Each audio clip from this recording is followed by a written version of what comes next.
क्या आपने कभी सोचा है कि कोई भगवान को खिचड़ी खिलाए और भगवान स्वयं खिचड़ी खाने के लिए आ जाए? क्या आपने कभी ये सोचा है कि सारी परंपराओं को अलग रख करके, उनको छोड़ करके भगवान सिर्फ अपने भक्त के बुलाने पर उसके घर खाना खाने के लिए आ जाए?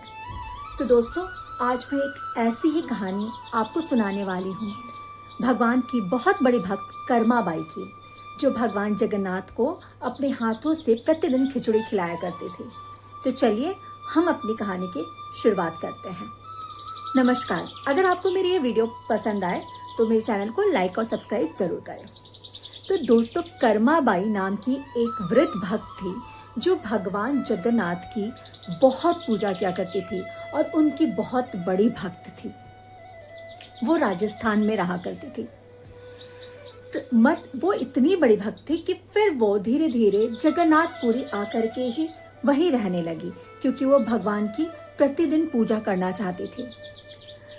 कर्माबाई का नियम था कि सुबह उठते ही सबसे पहले वो रसोई घर में जाकर भगवान के लिए खिचड़ी बनाती थी, क्योंकि उन्हें ऐसा लगता था कि भगवान जो हैं एक छोटे से बालक हैं, और एक बालक को जैसे माँ सुबह उठते ही पहले दूध पिलाती है, ये कभी नहीं सोचती कि पहले मुझे स्नान करना है, उसके बाद हम और सारे काम करके मैं पिलाऊंगी, ऐसा कभी नहीं सोचती।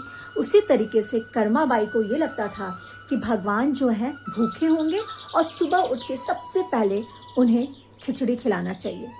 तो कर्माबाई उठते के साथ पहले खिचड़ी बनाती थी, भगवान को भोग लगाती थी और आवाज़ लगाती थी कि लल्ला आ जाओ। इस तरीके करके वो भगवान को पुकारती थी। और कर्माबाई की भक्ति देखिए, भगवान भी अपने भक्त के पुकार पे दौड़े चले आते, बिल्कुल एक छोटे बच्चे की तरह, जैसे कि वो कब से भूखे हो। कर्माबाई की श्रद्धा, भक्ति, भाव को देखकर प्रतिदिन भगवान जगन्नाथ सुबह सुबह कर्माबाई के घर पे आते और कर्माबाई के हाथों से ही खाना खाया करते थे। ये सारी चीज़ें बहुत सालों से चल रही थी। प्रतिदिन कर्माबाई का यही नियम था। एक दिन जब कर्माबाई खिचड़ी बना करके भगवान को खिलाने ही जा रही थी, तब तक एक साधु ने देखा। साधु ने सोचा कि अरे, कर्माबाई तो बिना स्नान किए, बिना नहाए भगवान को भोग लगा देती है, ये तो बहुत गलत है। और वो तुरंत गया और जाकर के कर्माबाई को फटकार लगाने लगा। उसने कहा कि कर्माबाई, तुम्हें बहुत ज़्यादा पाप लगेगी, क्योंकि तुम किसी भी नियम का पालन नहीं करती हो। तुम स्नान किए बिना ही प्रभु को भोग लगा देती हो, स्नान किए बिना ही प्रभु के लिए भोग बनाती हो, ये बिल्कुल गलत है। कर्माबाई ने कहा कि संत जी, आप जो कह रहे हैं बात तो बिल्कुल सही है, पर मैं ये सालों से करती आ रही हूँ और मैं ऐसे ही अपने लल्ला को भोग लगाती हूँ। पर साधु ने कहा कि करती होगी, पर तुम गलत कर रही हो, क्योंकि शास्त्रों में ऐसा लिखा हुआ है कि हमें स्नान करके भगवान की पूजा करने के बाद ही भोग लगाना चाहिए। फिर कर्माबाई को लगा कि शायद जो साधु महाराज हैं वो बात सही कह रहे हैं, तो उसने कहा कि ठीक है, कल से मैं ऐसा ही करूँगी। अब अगला दिन क्या हुआ? कर्माबाई उठी, साधु के कहे अनुसार सबसे पहले उसने स्नान किया, फिर उसने फूल और पूजा की सामग्री एकत्रित किए और गई भगवान को पूजा करने के बाद वो रसोई घर में गई और जा करके फिर उसने खिचड़ी बनाई। तब तक हो चुकी थी बहुत देर, और भगवान की तो आदत थी कि सबसे पहले वो कर्माबाई के हाथों से ही खिचड़ी खाया करते थे। भगवान इंतजार कर रहे थे कि कब कर्माबाई बुलाएगी कि लल्ला आओ, भोजन तैयार है, खिचड़ी तैयार है। करते करते जब आवाज़ नहीं लगाई कर्माबाई ने, तो भगवान खुद ही आ गए। आ करके उन्होंने कहा, मैया, आपने मुझे अब तक भोग नहीं लगाया, आपने मुझे खिचड़ी नहीं लगाई, क्योंकि बहुत लेट होने जा रहा है। तब कर्माबाई ने सारी बातें भगवान को बताई और फिर कहा कि लो, मैंने खिचड़ी बना दी है, अब आप इसे जल्दी से ग्रहण कर लो।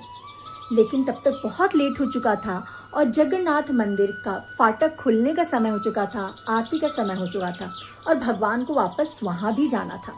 तो भगवान ने बहुत हड़बड़ी में जल्दी जल्दी से वो भोग खाए और खा करके वापस मंदिर चले गए। मंदिर जाने के बाद जैसे ही वो पहुँचे, तब तक जो है साधु संत, वहाँ के जितने भी पुजारी थे वो पहुँच चुके थे। उन्होंने जाकर दरवाज़ा खोला। जब दरवाज़ा खोला गया तो सब लोगों ने क्या देखा कि भगवान के होठ में, मुख पे खिचड़ी लगी हुई है। सब आश्चर्यचकित रह गए कि ये कैसे संभव है, क्योंकि रात को तो सब कुछ साफ करके, सफाई करके फाटक को लगाया गया था और सुबह खुलते ही भगवान को खिचड़ी का भोग किसने लगा दिया। सब अचंभित थे।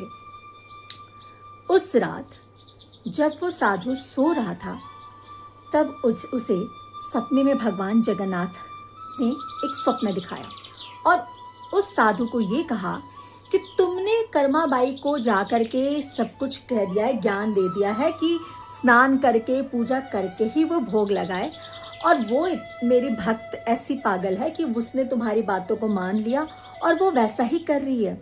लेकिन मुझे उसके नियम नहीं चाहिए, मुझे उसका भाव चाहिए। वो जिस प्रेम से खिचड़ी बना करके मुझे खिलाती है, मुझे वो चाहिए।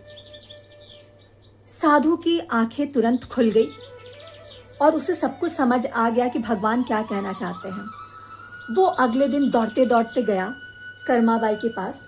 कर्माबाई स्नान करने जा रही थी। जा करके उसने कर्माबाई के पैर पकड़ लिए। कर्माबाई ने कहा, अरे बाबा, आप ये क्या कर रहे हो? मैं तो आपके कहे अनुसार स्नान करने जा रही हूँ और अब मैं वैसे ही भोग लगाती हूँ, स्नान करके पूजा करने के बाद ही भोग लगाती हूँ। तब उस संत ने कहा कि कर्माबाई, मुझे माफ़ कर दो, मुझसे गलती हो गई है, क्योंकि तुम जो पूजा करती हो, तुम्हारी जो भक्ति है प्रभु के लिए, वो सर्वश्रेष्ठ है। भगवान भाव के भूखे होते हैं, नियम के नहीं। इसलिए तुम जैसे प्रतिदिन पहले किया करती थी, सुबह उठते ही भगवान को जिस प्यार से तुम प्रसाद बना करके, भोग बना के उन्हें खिलाया करती थी, तुम बिल्कुल वैसे ही अब किया करो। उन्होंने, उस संत ने कर्माबाई को अपने सपने की सारी कहानी बताई। कर्माबाई की आंखों से आंसू टपक आए और वहाँ पे जितने भी लोग मौजूद थे सब कर्माबाई की जय जयकार करने लगे। उन्हें समझ आ गया था कि भगवान को अगर हम प्रेम से, भक्ति से और भाव से बुलाते हैं, उनकी अर्चना करते हैं, उनकी पूजा करते हैं, तो और कुछ भी अलग से करने की ज़रूरत नहीं है। साधु ने भगवान जगन्नाथ से भी माफ़ी मांगी और कर्माबाई से भी माफ़ी मांगी। कर्माबाई उस दिन से फिर पहले की तरह सुबह उठती, सबसे पहले अपने लल्ला के लिए खिचड़ी बनाती, उन्हें पुकारती, उन्हें भोग लगाती। जब वो खा लेते उसके बाद ही वो अपने बाकी सारे कर्म करती। तो फ्रेंड्स, इससे ये साबित होता है कि हमें ईश्वर की जो आराधना है उसमें किसी वस्तु, धन या किसी और चीज़ की ज़रूरत नहीं होती, बस भाव की ज़रूरत होती है।